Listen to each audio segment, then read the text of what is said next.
저희가 수요일을 통해서 계속 수요 성경 대학을 진행하고 있습니다. 특별히 그리스도인들이 꼭 알아야 할 12가지라는 그 주제를 가지고 우리가 그리스도인으로서 무엇을 알아야 하는가, 또 이제 우리가 어떤 일들을 해야 되는가, 그런 우리의 사명에 관련된 부분까지도 나아가게 될 것입니다. 첫 번째는 그 성경에 대해서 우리가 배웠고요. 두 번째는 하나님은 어떤 분이신가, 하나님의 속성에 대해서 배웠습니다. 오늘은 세 번째 시간으로 예수 그리스도는 누구신가라는 주제를 가지고 함께 생각해 보려고 합니다. 우리 같이 한번 제목 읽어볼까요? 예수 그리스도는 누구인가?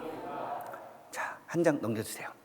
제가 강의를 준비하면서 그 예수님에 대한 그림 어떤 것이 있으면 어떻게 우리가 한번 은혜를 나누면서 생각을 해볼 수 있을까 하고 많이 찾아봤어요. 인터넷도 찾아보고 책들도 찾아보고 여러 개를 뒤져봤는데 결론은 그 어떤 것도 그 예수님을 정확하게 표현해준 제 자신의 만족할 만한 그런 그림을 찾지 못했습니다. 그래서 그냥 예수 그리스도라는 글자를 한번 새겨보았습니다. 사랑하는 성도 여러분, 여러분들의 인생 가운데 예수님은 어떤 분이십니까? 나는 예수님을 생각할 때 어떤 단어가 떠오르시나요? 아니면 내 주변의 사람들에게 나에게 있어서 예수님은 어떤 분이야? 아니면 예수님은 이런 분이야? 라고 하면서 우리가 예수님을 소개할 텐데요. 나의 인생에 있어서 예수님은 어떤 분이신가? 한번 우리가 같이 생각해 보는 시간을 가지겠습니다. 나에게 예수님은 무엇이다? 한번 생각해 보시고요. 여기다 빈칸에다 한번 적어 보세요. 제가 다른 것은 답을 다 달아놨는데요. 일부러 이것은 빈칸으로 해놨습니다.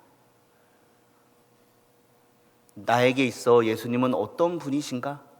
예수님을 생각하면 나는 어떤 것이 떠오르는가? 또 내가 주변의 사람들에게 소개하는 예수님은 어떤 분이신가?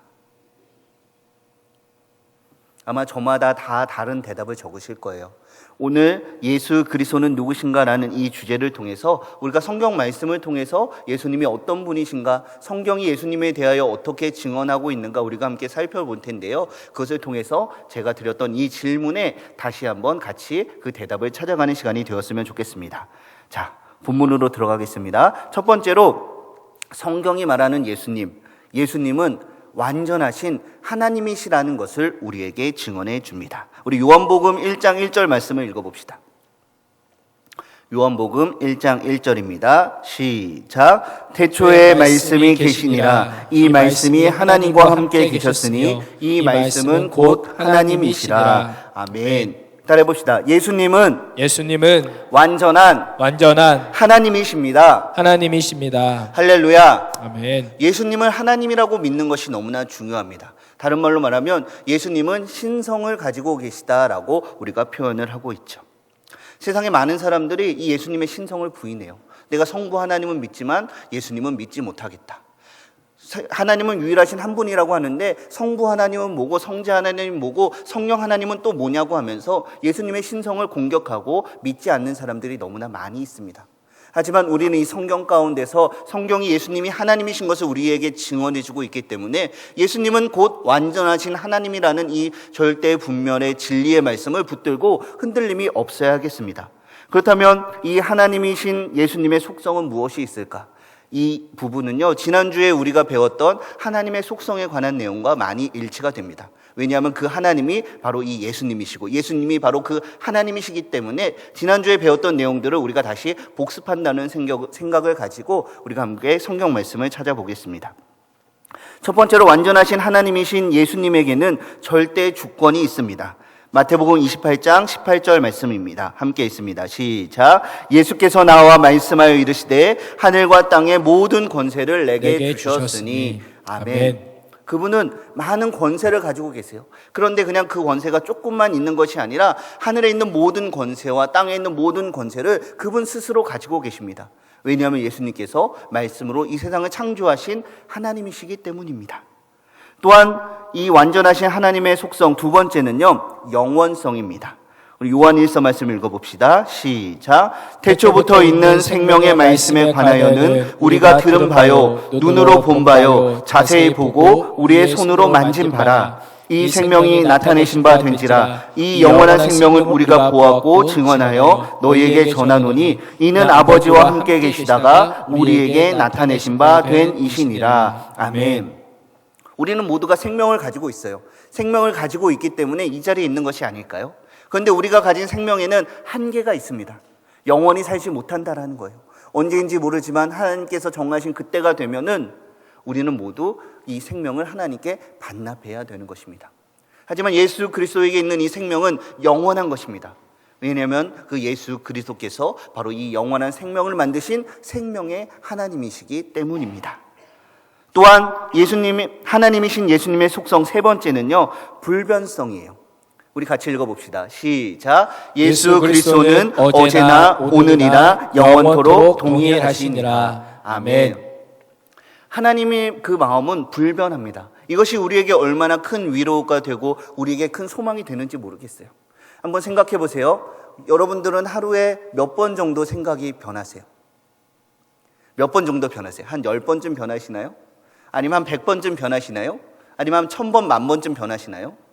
모르긴 해도 아마 셀 수 없는 그 모든 수의 그 최대치만큼 우리의 마음이 변하는 것 같습니다. 앉을까, 일어설까, 누울까, 아니면 밖에 나가서 운동 좀 할까, 밥을 먹을까, 죽을 먹을까, 국부터 먹을까, 밥부터 먹을까, 반찬부터 먹을까, 반찬을 빨간 반찬을 먹을까, 파란 반찬을 먹을까, 아니면 오늘은 내가 식탁에 앉아서 먹을까, 아니면 바닥에 앉아서 먹을까, 한식을 먹을까, 일식을 먹을까, 중식을 먹을까, 참 많은 생각들이 변하고 또 변합니다. 그리고 또 이 변하는 마음은 개인의 것이 아니라 상대방에 대한 마음도 변해요. 특별히 내가 사랑하는 사람도, 나의 배우자나 나의 가족들도 사랑하는 마음과 미워하는 마음, 또 징후하는 마음, 때로는 싸우는 마음, 이런 마음들이 하루에도 수십 번, 수백 번씩 변하는 것이 우리의 모습이 아닌가요? 하지만 하나님은 불변하시는 하나님이십니다. 특별히 불변하다는 것은 하나님께서 우리를 바라보시는 그 마음이 영원토록 불변하다는 것을 우리는 기억해야 해요. 우리가 생각해 보면 우리는 하나님 앞에 아무런 공로가 없습니다. 아무리 잘한 것이 없어요. 아무리 내가 많은 것을 하나님께 드린다라고 해도 하나님의 영광이 더 높아지지 않습니다. 참 생각해 보면 하나님 앞에서 너무나 참담한 죄인이고요. 날마다 우리의 마음으로는 그 불의를 즐거워하고 하나님과 반대로 가기 위해서 너무나 힘쓰고 애쓰는 것이 우리의 모습이 아니었던가요? 하지만 어제나 오늘이나 영원토록 동일하신 하나님, 영원히 불변하신 그 하나님께서 우리에 대한 사랑을 거두지 아니하시고 우리에 대한 사랑이 변하지 아니하시고 인내와 믿음으로 우리를 구원하여 주시기 때문에 이 불변하신다는 예수님의 속성이 우리에게 참 큰 위로가 되는 줄로 믿으시기 바랍니다. 또한 예수님의 속성 네 번째는 편재성입니다. 우리 골로새서 말씀 읽어봅시다. 시작. 이는 그들로 마음의 위안을 받고 사랑 안에서 연합하여 확실한 이해의 모든 풍성함과 하나님의 비밀인 그리스도를 깨닫게 하려 함이니 그 안에는 지혜와 지식의 모든 보화가 감추어져 있느니라. 아멘. 예수 그리스도 안에는 지혜와 지식과 그 모든 보화가 감추어져 있는데 바로 이 지혜와 지식과 보화를 통해서 우리가 무엇을 할 수 있냐면 하나님께로 나아갈 수가 있습니다. 하나님께서 이 세상의 사람들을 만드시고 너무나 아름답게 하나님의 보시기에 심히 좋았더라는 그 말씀을 통해서 아름답게 이 세상을 창조하셨어요. 하지만 창세기 3장에서 우리 인간의 죄로 인해서 그 하나님과의 관계가 단절이 되었습니다. 우리 사람은 처음부터 하나님과 그 관계를 통해서 살아가도록 만들어졌기 때문에 하나님과의 관계의 단절은 곧 우리에게 영원한 죽음, 영원한 멸망을 의미하는 것입니다. 우리가 그 영원한 죽음 가운데 벗어나기 위해서는, 영원한 생명을 얻기 위해서는 그 하나님께 다시 나아가야 해요. 하나님과 끊어진 관계가 다시 이어져야 합니다. 그런데 우리의 힘으로는 그것을 할 수가 없습니다. 오직 예수 그리스도를 통하여만 그 길로 나아갈 수가 있습니다. 그런데 한번 생각해 보세요. 예수 그리스도를 통해서만 우리가 나아갈 수가 있어요. 근데 그 길이 너무 좁아요. 그 길이 하나밖에 없어요. 그 한 번에 한 명씩밖에 지나갈 수 없어요. 그렇다면 우리 모두가 그 구원을 얻을 수 있을까요? 얻을 수는 있겠죠. 하지만 시간이 많이 걸리겠죠. 또 서로 많이 다툼이 일어나지 않을까요? 하지만 완전하신 하나님이신 예수님께서는 하나님께서 가지신 그 속성, 그 편재성을 가지고 계세요. 어디에나 동일하게 계신다라는 의미예요. 바로 이 자리에 있는 에덴교에 있는 모든 성도님들과도, 또 다른 삶의 현장에 흩어져 있는 우리의 모든 성도들과도, 또 이 시대를 아울러서 예수님을 믿는, 하나님을 믿는 모든 백성들에게 동일하게 계시기 때문에 그 모든 사람이 예수 그리스도를 통하여 능히 하나님께 나아갈 수 있는 줄을 믿으시기 바랍니다. 또한 하나님이신 예수님의 속성 다섯 번째는 완전하시고 죄가 없으신 속성을 가지고 있습니다. 고린도후서 말씀 읽어봅시다. 시작. 하나님이 죄를 알지도 못하신 이를 우리를 대신하여 죄로 삼으신 것은 우리로 하여금 그 안에서 하나님의 의가 되게 하려 하심이라. 아멘. 완전하신 하나님께서는 죄가 없으세요. 왜냐하면 그 절대선 그 자체이시기 때문이에요. 하지만 죄가 없으신 하나님께서 우리를 위하여 친히 죄인의 모습을 입고 이 땅 가운데 오셨다는 것을 우리는 기억해야 합니다. 완전하시고 죄가 없으신 분이시기 때문에 우리의 죄의 문제를 해결해 주실 수 있는 구원주가 되시는 것입니다. 만약 하나님에게, 예수 그리스도에게 조금이라도 죄가 있다면 예수님은 스스로 그 죄의 문제를 먼저 해결해야 되기 때문에 우리를 구원하실 수가 없어요. 하지만 완전하신 하나님, 완전하신 하나님이신 예수님께는 조금의 죄도 없다는 사실이 우리에게 희망이요 소망이 되는 것입니다. 또한 완전한 하나님이신 예수님의 여섯 번째 속성은 거룩하심입니다. 우리 사도행전 말씀 읽어봅시다. 시작. 너희가 거룩하고 의로운 일을 거부하고 도리어 살인한 사람을 놓아주기를 구하여 생명의 주를 죽였도다. 그러나 하나님이 죽은 자 가운데서 그를 살리셨으니 우리가 이 일의 증인이라. 아멘. 스데반의 설교예요. 예수님을 정죄하고 예수님을 모략하고 예수님을 죽였던 그 사람들을 향하여 선포하고 있는 말씀입니다. 너희가 죽인 그 예수님이 바로 완전하신 하나님이시고 거룩하신 하나님이시다라는 것이에요. 사랑하는 성도 여러분, 하나님의 많은 속성 가운데 가장 기본이 되는 속성이 바로 거룩하신 하나님이십니다. 이 하나님이 거룩하시기 때문에 죄를 용납하지 못하세요. 거룩하신 하나님이기 때문에 죄인인 우리가 가지 못해요. 거룩하신 하나님 앞에서 우리의 죄의 문제를 해결해야 되기 때문에 하나님이 직접 이 땅 가운데 오셔서 그 문제를 해결하려고 하시는 것입니다. 우리가 이 하나님의 속성 거룩을 기억해야 합니다. 거룩을 기억해야 됩니다. 우리가 그 거룩한 삶을 살기 위해서 노력해야 합니다. 그리고 그렇게 거룩한 삶을 살게 해달라고 하나님 앞에 엎드려 기도하는 삶을 사시기를 주님의 이름으로 축복드립니다.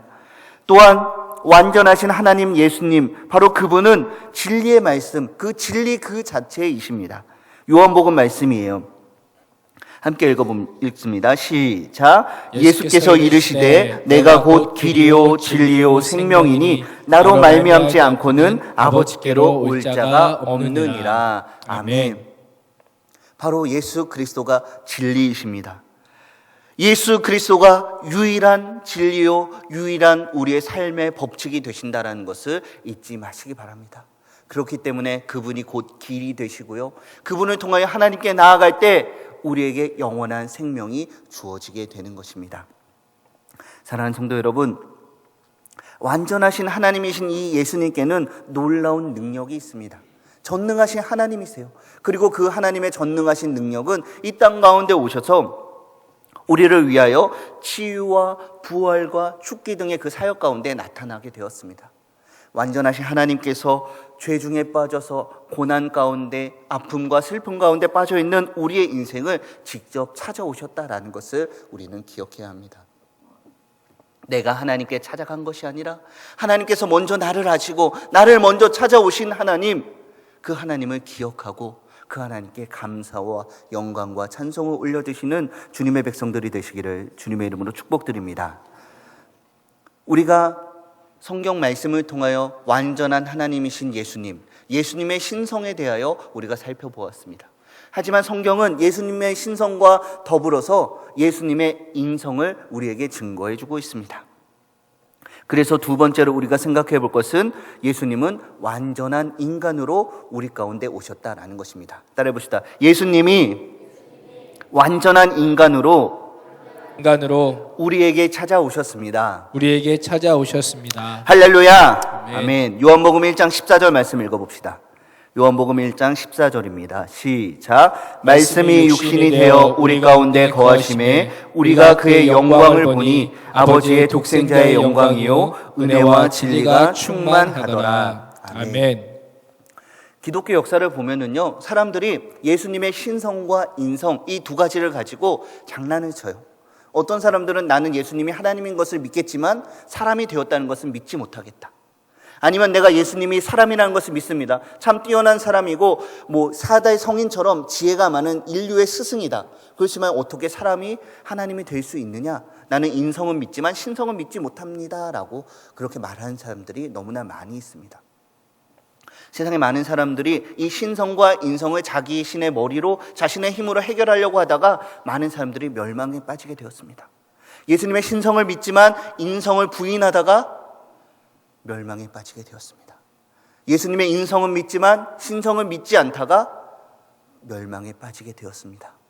사랑하는 성도 여러분, 우리는 이 기록된 하나님의 말씀인 이 성경이 우리에게 예수님의 신성과 인성을 동일하게 증언하고 있다는 것을 기억하고 이 말씀에 근거하여 예수님의 신성과 인성이 흔들리지 않는 믿음을 가지셔야 됩니다.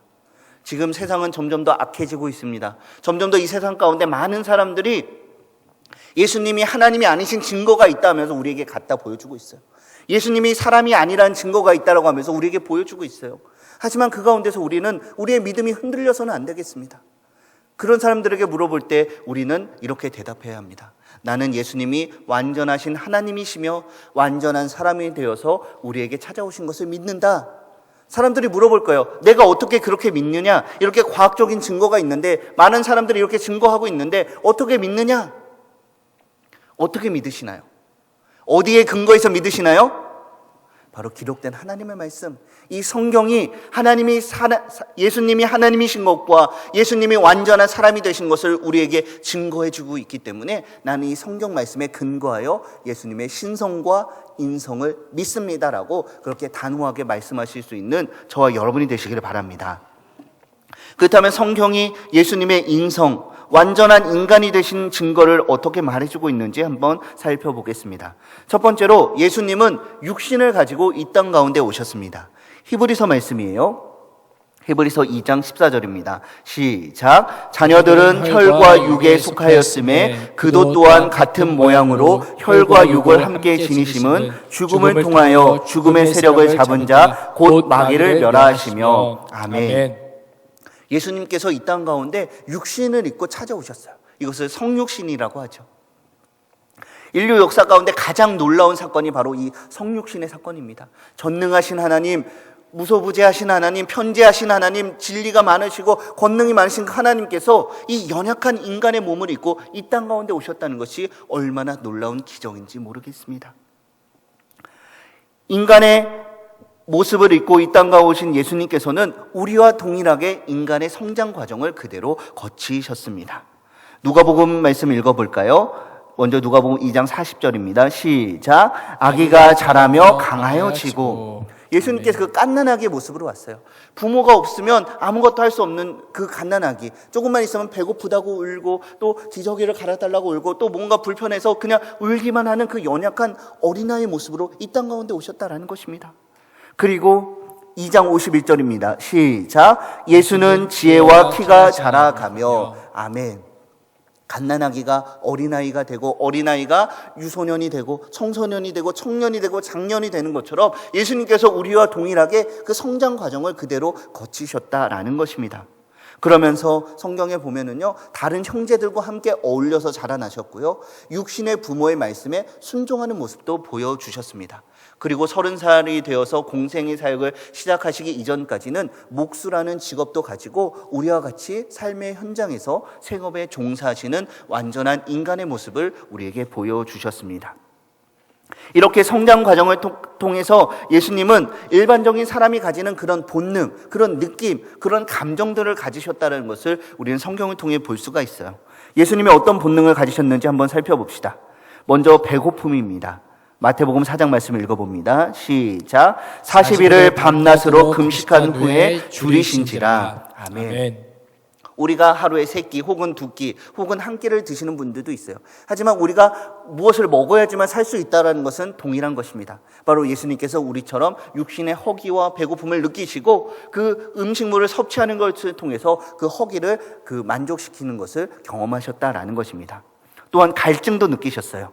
요한복음 4장입니다. 시작. 사마리아 여자 한 사람이 물을 기르러 왔음에 예수께서 물을 좀 달라 하시니. 아멘. 하루에 물을 몇 잔 정도 마시세요? 물을 많이 마시는 것이 좋대요. 그렇죠. 우리 몸이 물로 많이 구성되어 있기 때문에 우리가 물을 끊임없이 섭취해야 사는 것처럼 예수님께서 동일하게 이 물을 마시셨고요. 수분이 모자랄 때는 그 갈증을 느끼셨다라고 성경이 우리에게 증언해주고 있습니다.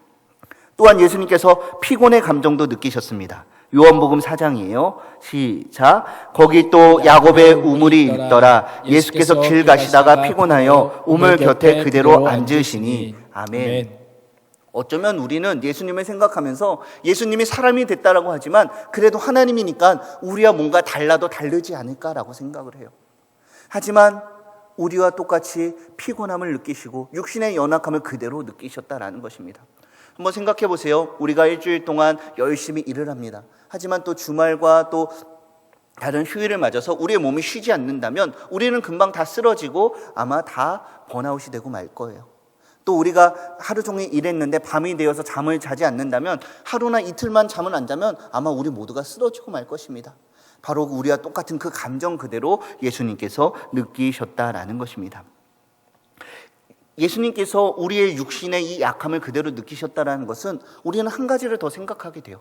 바로 그것은 예수님께서 십자가에서 당하신 고난이십니다. 그래도 하나님이신데 칼로 찔렀을 때, 창으로 찔렀을 때 안 아프시지 않으셨을까요? 가시관을 썼을 때 아프지 않으셨을까요? 채찍으로 맞았을 때 안 아프지 않으셨을까? 우리가 그런 생각을 해요. 하나님이니까 뭔가 그 초인적인 능력을 발휘해서 그 아프지 않는 그 고통을 제거하지 않으셨을까 생각을 합니다. 하지만 성경이 말하는 것은 육신의 연약함, 피곤함을 느끼신 예수님께서 십자가의 고통도 그대로 다 느끼셨다라는 것입니다.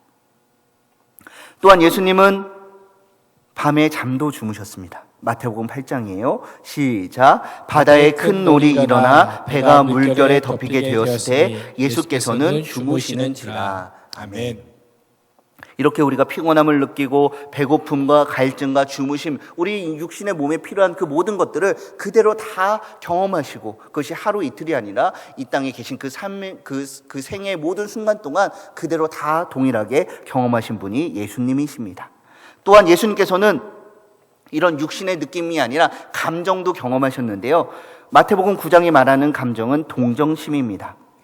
마태복음 9장 말씀을 읽어봅시다. 시작. 무리를 보시고 불쌍히 여기시니 이는 그들이 목자 없는 양과 같이 고생하며 기진함이라. 아멘. 바로 저와 여러분을 보면서 우리가 하나님을 온전히 알지 못하고 나의 생각과 나의 힘과 나의 능력으로 살 수 있다라고 하지만 그것 가운데 힘을 얻지 못하고 그것 때문에 우리가 원하는 목표를 얻지 못하고 정처 없이 방황하면서 낙심하고 낭망하며 살아가는 우리의 모습을 보면서 우리를 불쌍히 여기신 분이 바로 예수님이시라는 것입니다.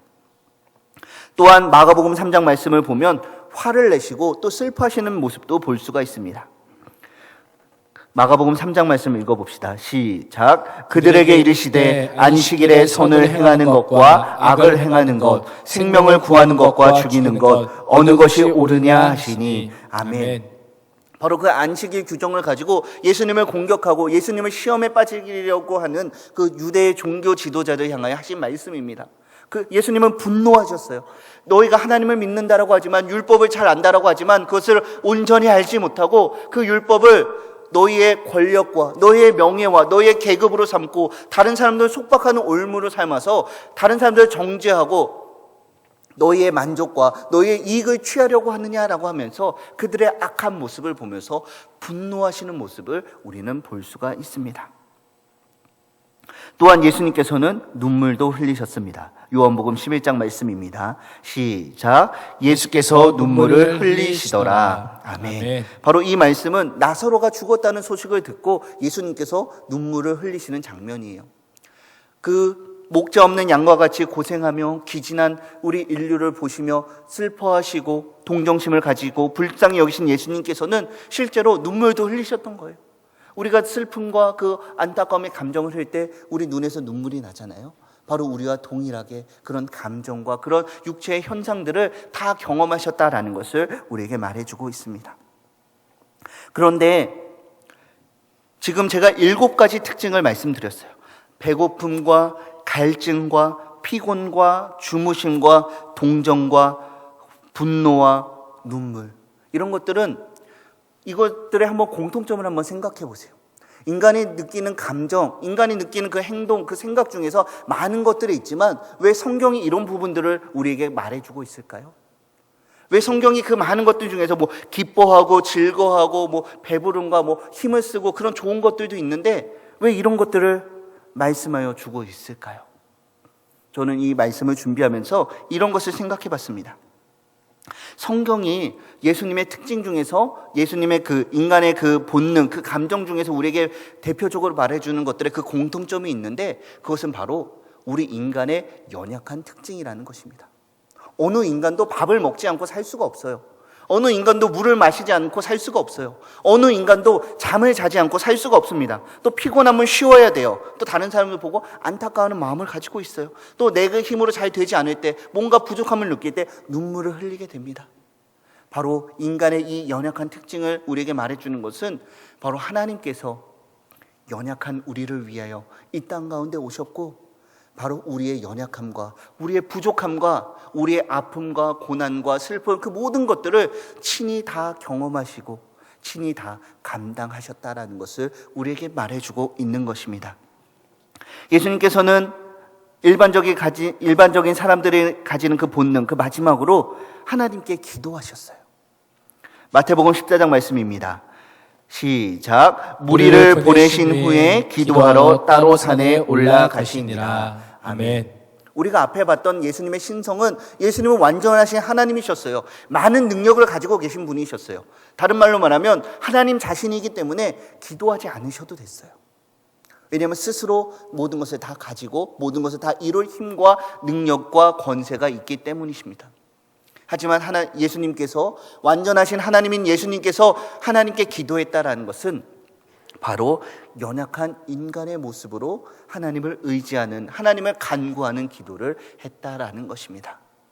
사랑하는 성도 여러분, 완전히 인간이 되신 그 하나님께서는 우리의 연약함을 다 그대로 경험하시고 감당하셨을 뿐만이 아니라 연약한 우리 가운데 우리가 의지해야 될 것은 나의 힘과 지혜와 권능이 아니라 오직 하늘의 하나님, 하나님의 능력, 하나님의 권세를 의지하고 그분께 간구하는 기도를 우리가 드려야 한다라는 것을 그 삶의 모범으로 우리에게 보여주신 것입니다. 예수님의 인성, 그 마지막 특징은 바로 예수님께서는 죽음을 경험하셨다라는 것입니다. 히브리서 말씀 읽어봅시다. 시작. 오직 우리가 천사들보다 잠시 동안 못하게 하심은 입은 자 곧 죽음의 고난 받으심으로 말미암아 영광과 존귀로 간을 쓰신 예수를 보니 이를 행하심은 하나님의 은혜로 말미암아 모든 사람을 위하여 죽음을 맛보려 하심이라. 아멘. 그래요. 우리 예수님께서는 모든 사람을 위하여 죽음을 맛보기 위하여, 모든 사람을 위하여 대신 죽기 위하여 이 땅 가운데 오셨고 마지막까지 그 모든 것들을 다 이루신 분이 예수님이십니다. 그리고 이 예수님의 죽으심이 인간 되심의 가장 결정적인 근거가 되는 것이 아닐까요? 사랑하는 성도 여러분, 우리는 고난주간을 맞이하고 있습니다. 이제 곧 맞이하게 되죠. 예수님께서, 그 하나님께서 왜 이 땅 가운데 오셨을까? 왜 하나님께서 친히 그런 조롱과 멸시를 받으시면서 참으시고 인내하셨을까? 왜 그런 아픔들을 당하셨을까? 왜 죽으셨을까? 그런 질문들을 우리가 던졌으면 좋겠습니다. 그 모든 질문에 대한 답은 바로 나를 위해서입니다. 연약하고 죄인된 나를 위해서 이 땅 가운데 오셨고 고난을 당하셨고 죽으시고 부활하신 분이 바로 우리가 믿는 예수님이십니다. 오늘의 결론입니다. 예수님은 완전한 하나님이시며 완전한 인간이십니다. 우리 같이 해볼까요? 예수님은 완전한 하나님이시며 완전한 인간이십니다. 할렐루야. 아멘. 많은 사람들이 예수님의 신성과 인성을 부인합니다. 하지만 그 가운데 우리는 담대히 예수님의 신성을 전하는 자가 되어야 되겠습니다. 많은 사람들이 예수님의 인간 되심을 부인합니다. 하지만 우리는 그 가운데서 담대히 예수님의 완전한 인간이 되심을 증언하는 자가 되셔야 되겠습니다. 그리고 우리의 그런 믿음의 근거는 어디에 있다고요? 어디에 있다고요? 바로 하나님의 말씀, 이 성경. 뭐 다른 책이나 유명한 목사님, 다른 뭐 강연, 집회, 세미나 그런 데서 들은 것이 아니라 바로 성경 말씀에 하나님께서 이 성경을 통하여 예수님이 하나님이신 것을 우리에게 가르쳐 주셨고, 이 성경 말씀을 통하여 그 완전한 하나님께서 인간이 되어서 우리를 찾아오신 것을 말씀하여 주고 계시기 때문에 이 성경에 근거하여 우리가 믿어야 되는 것입니다. 사랑하는 성도 여러분, 오늘의 이 말씀에 대한 적용입니다. 예수 그리스도는 어떤 분이신가요? 예수 그리스도는 어떤 분이신가요? 완전한 하나님이신 예수님께서 완전한 인간이 되어서 십자가에 달려 죽으셨습니다. 왜 하나님께서 그렇게까지 하셨을까요? 왜 하나님이 뭐가 부족해서, 뭐가 모자라서 사람의 모습을 입고 이 땅 가운데 오셔서 그 모진 고난과 순환과 멸시를 당하시고 십자가에 달려 죽음을 맞이하셨을까요? 그것은 예수님께서 나의 구원자가 되시기 때문입니다. 사랑하는 성도 여러분, 우리가 날마다 나의 삶 가운데 예수님이 나의 구원자가 되심을 기억하시는 저와 여러분이 되시길 바랍니다. 하나님께서 나를 구원하기 위하여 얼마나 많은 수고와 얼마나 많은 대가를 지불하셨는가, 그것을 생각한다면 우린 그것만으로도 만족하며 감사하는 자가 되어야 합니다. 그것만 기억한다면 우리 입술에 날마다 찬송과 기쁨과 그 평안의 말들이 끊이지 않아야 돼요. 한번 우리의 삶을 돌아보시기 바랍니다. 우리의 인생을 돌아보시기 바랍니다. 나의 입술과 나의 행동과 나의 생각들을 돌아보시기 바랍니다. 정말 나는 예수님이 나의 구원자가 되신다는 것을 기억하며 살고 계십니까? 그것에 감사하며 살고 계십니까? 만약 그 감사가 사라졌다면, 그 감격이 사라졌다면 그 감사의 회복을 위해서 함께 기도하시기 바랍니다. 또한 예수님은 나의 왕이 되시는 분이십니다. 만왕의 왕 되신 예수 그리스도, 전능하신 하나님께서 친히 우리를 찾아와 주셨습니다. 그리고 그분이 내가 싸울 모든 싸움을 대신 싸우시고 이미 승리하시고 그 영생이라는 선물을, 구원이라는 선물을 우리에게 주신 분이 우리의 왕 되신 예수 그리스도이십니다. 우리가 정말 그것을 믿는다면 나의 삶이 오직 하나님께만 있다는 것을 고백해야 합니다. 나의 삶의 주권이 예수님께 있다는 것을 고백하고 그것을 인정하는 삶을 살아야 합니다. 예수님이 나의 왕이 되신다는 것을 인정한다는 것은 왕 되신 하나님의 말씀에 순종하는 삶을 사는 것입니다. 하나님께서 하라고 하신 것을 힘써 지켜야 합니다. 하나님께서 하지 말라고 하신 것을 하지 않기 위해서 노력해야 합니다. 때로는 실패하고 때로는 넘어지더라도 여전히 우리에 대한 사랑, 그것이 불변하신 그 하나님께 가지고 나와서 우리의 연약함을 그대로 고백해야 합니다. 하나님, 나를 불쌍히 여겨 주시옵소서. 하나님, 나를 불쌍히 여겨 주시옵소서. 그렇게 기도하시는 저와 여러분이 되시기를 바랍니다. 마지막으로 예수 그리스도는 나의 심판주가 되십니다. 하나님께서 지금도 나를 위해서 참고 계십니다. 참고